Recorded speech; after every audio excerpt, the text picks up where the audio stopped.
Добрый день, уважаемые жители района. Последние 3 недели в связи с устоявшейся жаркой погодой в районе возникла острая проблема, связанная с нехваткой воды. Много обращений приходят от жителей села Нижнеиркиево, в частности микрорайонов Северный, Заводской. Сегодня в администрации района мы проводим брифинг, где постараемся разобраться с текущей ситуацией с водоснабжением. На брифинг мы пригласили руководителя общества с ограниченной ответственностью «Водолей» Радика Галимовича Халяпова. Радик Галимович, для начала поясните нашим зрителям, откуда мы получаем воду, где находится источник, сколько скважин есть и какое рабочее давление должно быть, чтобы бесперебойно обеспечивать население водой. На поставленный вопрос, Рустам Дургамтинович, хочется отметить так.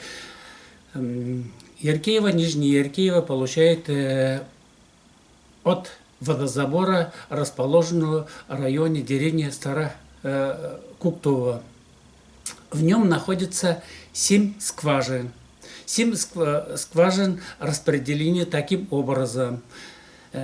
3 насоса направляются в Верхнее Яркеево по 2 ниткам. Один резервный, построен за счет бюджета Республики Башкортостан. Но в настоящее время это не эксплуатируется. Второе направление – это Нижнее Яркеево, Верхнее Щерекулево. В ту сторону направлены 4 насоса. Они подают воду по 3 трубопроводам. Отдельная линия проложена в сторону Северного микрорайона и 2 нитки Заводской микрорайон, Опытное поле и улица Полевая, Верхнее Щерекулево. В целом жители Яркеева и Нижнего Яркеева на сегодняшний день получают воду в объеме 2500 кубометров в сутки. В то же время наше предприятие среднесуточное начисление делает на 1100-1150 кубометров в сутки. Другими словами, 1500 кубометров воды уходит на полив огородов. Я и наша организация в полном объеме подаем воду. Действительно, скважин на поливной период не хватает. Мы по этому вопросу несколько раз обратились в администрацию района. Поскольку в наших тарифах не предусмотрено строительство скважин. Радик Галимович, спасибо за довольно расширенный ответ. А вот насчет тех людей, которые поливают свои сады, огороды с помощью шлангов и вертушек, что советуете предпринимать? Наше предприятие делает начисления, как я говорил раньше, для тех, кто не пользуется узлами учета. На каждое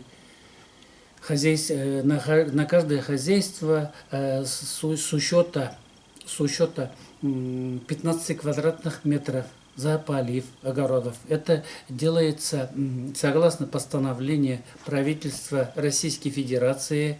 Мы можем полив указать населению в течение 120 дней в году. То есть мы начисление делаем в начале мая, май, июнь, июль. Вот это 3 месяца мы можем начисление делать, а остальное время нет. То есть они даже если польют, то мы не можем. Закон запрещает.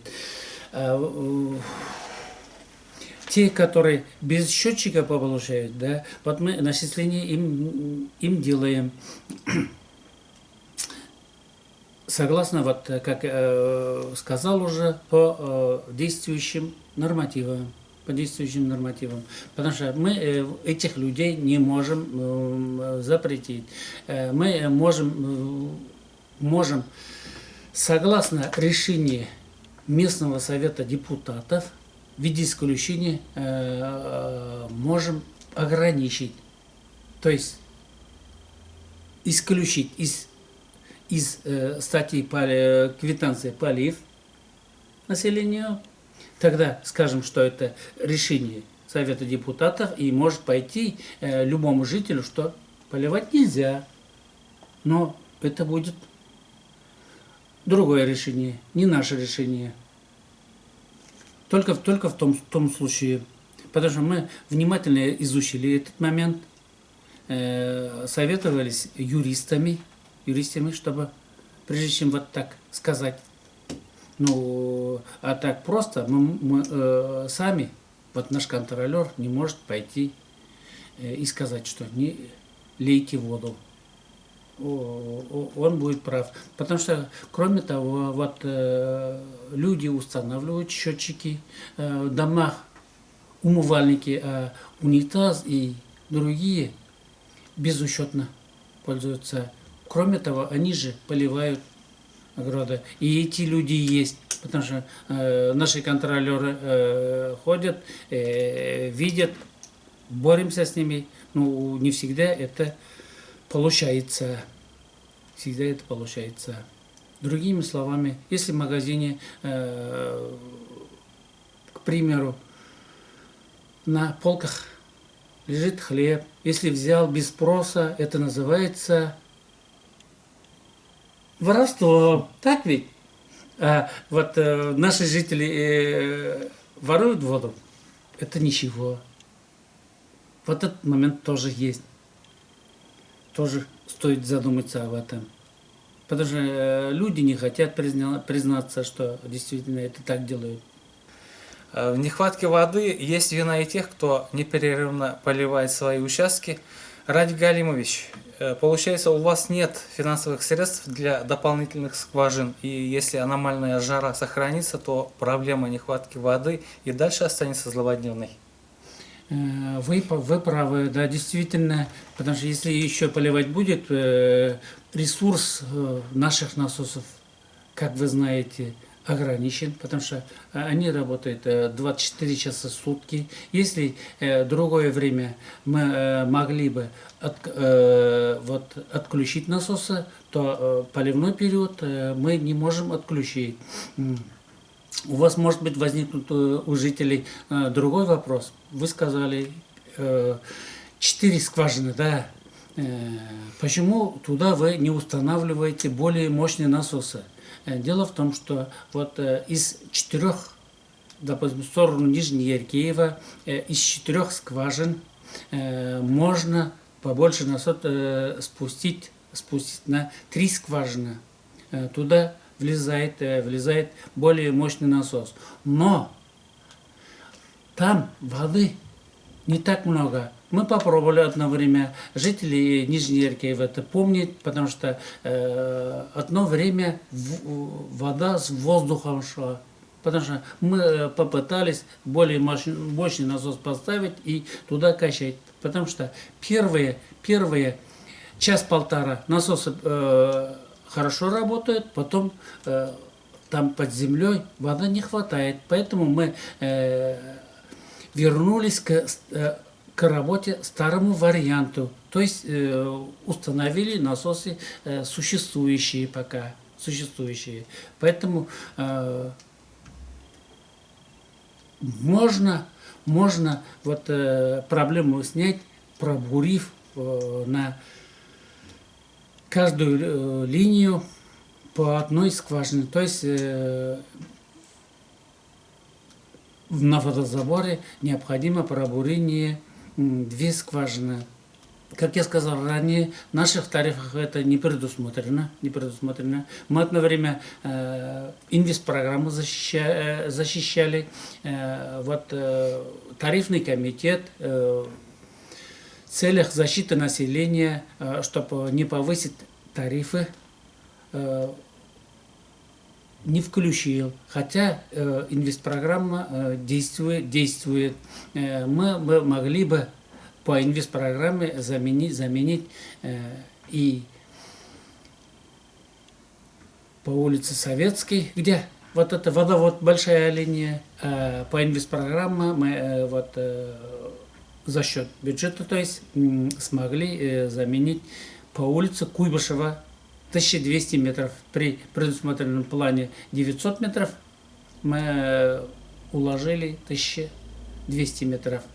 Тоже, это тоже плюс. Вот за счет инвестиционной программы тоже могли бы скважину, но в бюджете средства нет, население больше 3-4% поднять нельзя тарифов, поэтому и дело вот остановилось на этом. Поэтому мы тоже не безграничная организация, потому что у нас и налоги есть, и заработная плата есть, электричество вот поливной период увеличивается 1,5-2 раза увеличивается. В данной ситуации, Радик Галимович, что могли бы посоветовать Ну, потребителям воды, в частности, тем людям, которые постоянно пишут жалобы? Потому что я могу призвать, чтобы соседи лили меньше только. Ваши соседи меньше лили. Потому что у воды такое свойство есть. Наверху не бывает, а вся вода уходит вниз. Физику никто не обманет. Потому что вверху вода нет, а внизу полный идет. Потому что у нас-то вода есть, просто напор небольшой. Вот наверху напор небольшой. Вот весь сыр-бор из-за этого только. Напора, да, действительно не хватает. А внизу-то нормальные. Внизу нормальные. То есть можно запасаться заранее? Ну, потому что, да, действительно, потому что вот люди сами утверждают, когда ложится вода, бывает же, вот, допустим, 24 часа, как пишут мне и на чате, вода появляется, а как утром 7 часов кончается. Ну, потому что мы ведь насосы не останавливаем. Уважаемые жители Яркеева, Нижней Яркеева и улица Полевая, Верхний Серекулева, убедительно прошу вас, думайте о ваших соседях, которые живут выше, потому что у них вода не бывает, а у вас есть, поэтому лейте меньше. Отнеситесь это время пониманием, потому что и нашему труду, и вашему, как бы сказать, благополучию своих и ваших соседей. Спасибо. Спасибо, Радик Галимович, вам за сегодняшний брифинг. И мы, в свою очередь, всех призываем более бережно отнестись к запасам воды и всеми общими усилиями, надеемся, решим этот вопрос положительно.